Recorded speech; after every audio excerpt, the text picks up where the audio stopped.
வணக்கம். ஏசி தமிழின் பிரதான செய்திகளோடு இணைந்திருக்கிறீர்கள். விரிவான செய்திகளுக்கு செல்ல முன்னதாக முதலில் இன்றைய நாளுக்கான தலைப்புச் செய்திகள். அதிகரிக்கப்பட்டது மின்சார கட்டணம். ஏப்ரல் முதல் நடைமுறைக்கு.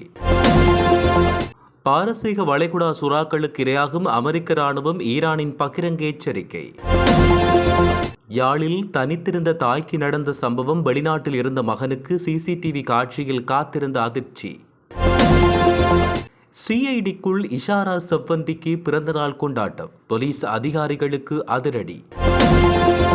இலங்கையை உலுக்கிய மட்டக்களப்பு கிணறு விவகாரம். கொழும்பில் சிக்கிய முக்கிய நபர்.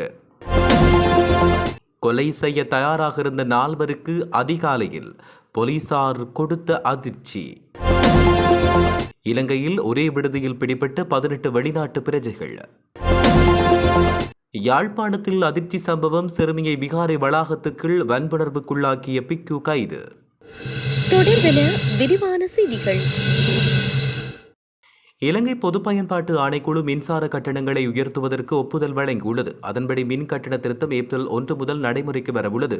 இலங்கை மின்சார சபை இந்த ஆண்டின் 2ஆம் காலாண்டுக்காக 13.56% மின்சார கட்டண திருத்தம் கோரி இலங்கை பொது பயன்பாட்டு ஆணைக்குழுவிடம் முன்னதாக கோரிக்கை விடுத்தது. மேலும் 2026ஆம் ஆண்டின் 2ஆம் காலாண்டுக்கான மின்சார கட்டண திருத்தங்கள் குறித்த தனது இறுதி முடிவை இலங்கை பொது பயன்பாட்டு ஆணைக்குழு இன்று பிற்பகல் 2 மணிக்கு அறிவித்ததாக தெரிவிக்கப்பட்டுள்ளது.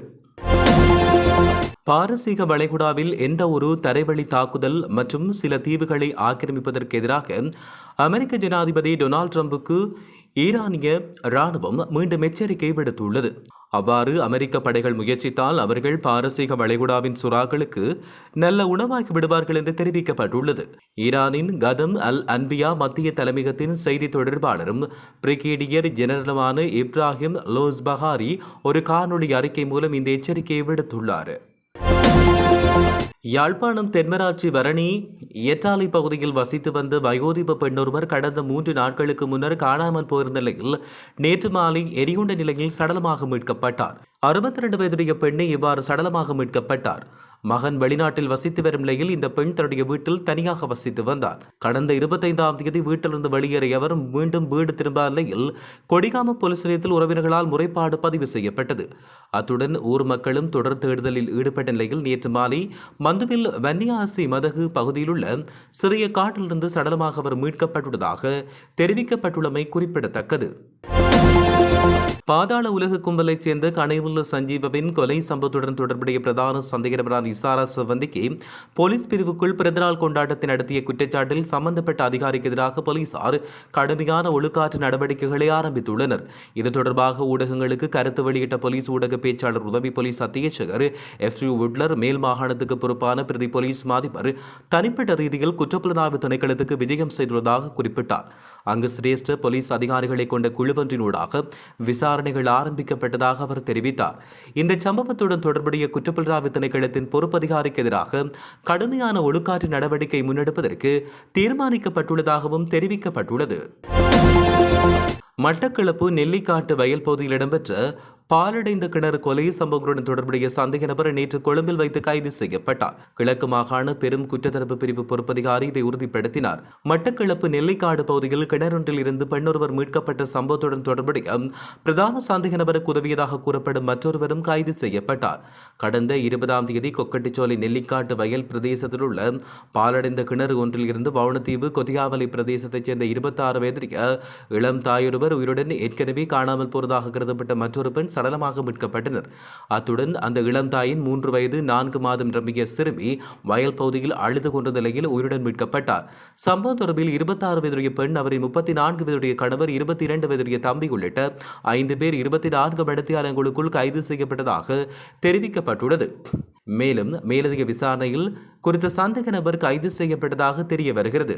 மேலும் நேற்றைய தினம் இரவு வத்தலை பகுதியில் வைத்து சந்தேகத்தின் அடிப்படையில் கைது செய்யப்பட்டு மேலதிக விசாரணைக்காக மட்டக்களப்புக்கு அவர் கொண்டுவரப்பட்டதாகவும் போலீசார் தெரிவித்துள்ளனர்.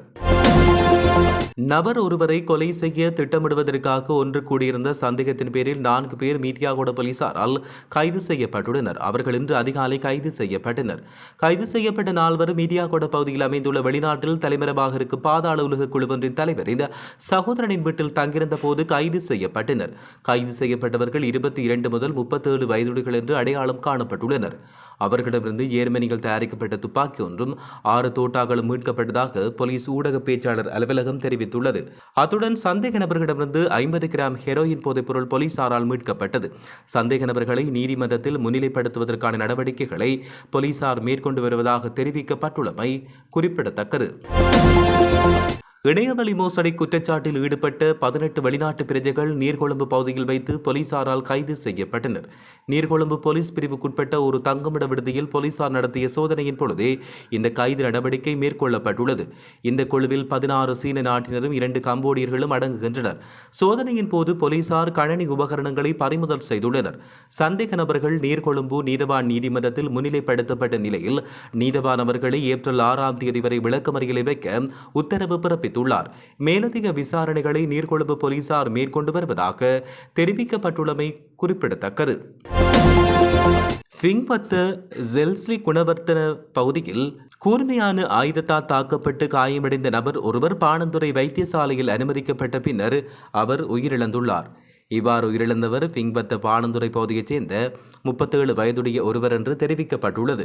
குறித்த நபருக்கு மகள் வீட்டைச் சேர்ந்த ஒருவருக்கும் இடையில் ஏற்பட்ட வாக்குவாதம் முற்றியதில் அந்த நபர் கூர்மையான ஆயுதத்தால் தாக்கி இந்த கொலை செய்துள்ளமை ஆரம்பகட்ட விசாரணையில் தெரிய வந்துள்ளது. சடலம் பாணந்துறை வைத்தியசாலையின் பிரேதறையில் வைக்கப்பட்டுள்ளதுடன் சந்தேக நபரை கைது செய்வதற்கான மேலதிக விசாரணைகளை பிங்பத்த போலீசார் மேற்கொண்டு வருவதாக தெரிவிக்கப்பட்டுள்ளமையும் குறிப்பிடத்தக்கது. யாழ்ப்பாணம் நாவல்குழி விகாரையின் இளநிலை பிக்கு ஒருவர் சிறுமியை துஷ்பிரயோகம் செய்த குற்றச்சாட்டில் கைது செய்யப்பட்டு நீதிமன்ற உத்தரவில் விளக்கமறியலில் வைக்கப்பட்டுள்ளார். நாவல்குழி விகாரைக்கு அருகில் வசிக்கும் சிறுமி விகாரையின் வளாகத்தில் வடிகட்டிய நீரை பெறுவதற்காக நேற்று சென்றபோது விகாரைக்கு புதிதாய் வந்த இளநிலை பிக்கு சிறுமியை துஷ்பிரயோகம் செய்துள்ளார். இது தொடர்பில் பாதிக்கப்பட்ட சிறுமி தனது தாயாரிடம் தெரிவித்துள்ள நிலையில் தாயாரால் சாவகச்சேரி காவல் நிலையத்தில் முறைப்பாடு செய்யப்பட்டுள்ளது.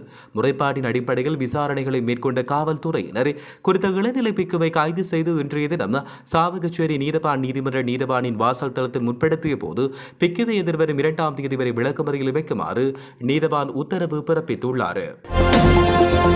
துபாயில் உள்ள அமெரிக்க ராணுவத்தின் 2 ரகசிய மறைவிடங்களை ஏவுகணை மற்றும் ட்ரோன்கள் மூலம் தாக்கியதில் பலர் பலியாகியுள்ளதாக ஈரான் அறிவித்துள்ளது. ஈரானின் புரட்சிகர காவல் படையின் கஸ்ரத் ஹாதம் அல் அன்பியா மத்திய தலைமையகத்தின் செய்தி தொடர்பாளர் லெப்டினன்ட் கர்னல் இப்ராஹிம் ஜோல்ஃபஹாரி இதனை தெரிவித்தார். அவரின் கூற்றுப்படி பிராந்தியத்தில் உள்ள அமெரிக்க தளங்கள் மீது ஈரான் நடத்திய முந்தைய தாக்குதலை தொடர்ந்து அமெரிக்க இராணுவத்தினர் துபாயில் உள்ள 2 ரகசிய இடங்களுக்கு தப்பி ஓடி ஒளிந்தனர். முதல் மறைவிடத்தில் 400 வீரர்களும் 2வது மறைவிடத்தில் 100 வீரர்களும் என மொத்தம் 500க்கும் மேற்பட்ட அமெரிக்க வீரர்கள் அங்கு தங்கியிருந்தனர். ஜனாதிபதி டொனால்ட் ட்ரம்பும் அமெரிக்க ராணுவ தளபதிகளும் இந்த பிராந்தியம் அமெரிக்க வீரர்களின் சவப்பட்டியாக மாறும் என்பதை முழுமையாக புரிந்து கொள்ள வேண்டும். முன்னதாக நேற்று அபுதாபியின் ஹலீஃபா பொருளாதார மண்டலம் மற்றும் சவுதியின் பிரின்ஸ் சுல்தான் விமானப்படை தளம் மீதான தாக்குதல்களை தொடர்ந்து துபாயில் தாக்குதல் நடத்தப்பட்டதாக ஈரான் கூறுவது வளைகுடா நாடுகளில் பெரும் பரபரப்பினை ஏற்படுத்தியுள்ளதாக தெரிவிக்கப்பட்டுள்ளது. மேலும் இந்த தாக்குதல் மற்றும் உயிரிழப்புகள் குறித்து அமெரிக்க ராணுவம் இதுவரையில் அதிகாரப்பூர்வமாக எந்தவொரு கருத்தையும் தெரிவிக்கவில்லை என்றும் குறிப்பிடப்பட்டுள்ளது. இதனிடையே மேலும் 3500 அமெரிக்க வீரர்கள் மத்திய கிழக்குக்கு போர்க்கப்பல்களில் அனுப்பி வைக்கப்பட்டுள்ளதாக தகவல் ஒன்று வெளியாகியுள்ளது. அவர்கள் ஈரான் எல்லையில் குவிக்கப்பட உள்ளதாக கூறப்படும் நிலையில் ஈரான் மண்ணில் அவர்கள் கால் வைத்தால் சவப்பெட்டிகளில் தான் அமெரிக்காவுக்கு திரும்புவார்கள் என்றும் ஈரான் அரசாங்கம் எச்சரிக்கை விடுத்துள்ளதாக தெரிவிக்கப்பட்டுள்ளமை குறிப்பிடத்தக்கது. உலக விடயங்களை உடனுக்குடன் அறிந்து கொள்ள ஏசி தமிழ் பக்கத்தை சப்ஸ்கிரைப் செய்யுங்கள், ஷேர் செய்யுங்கள்.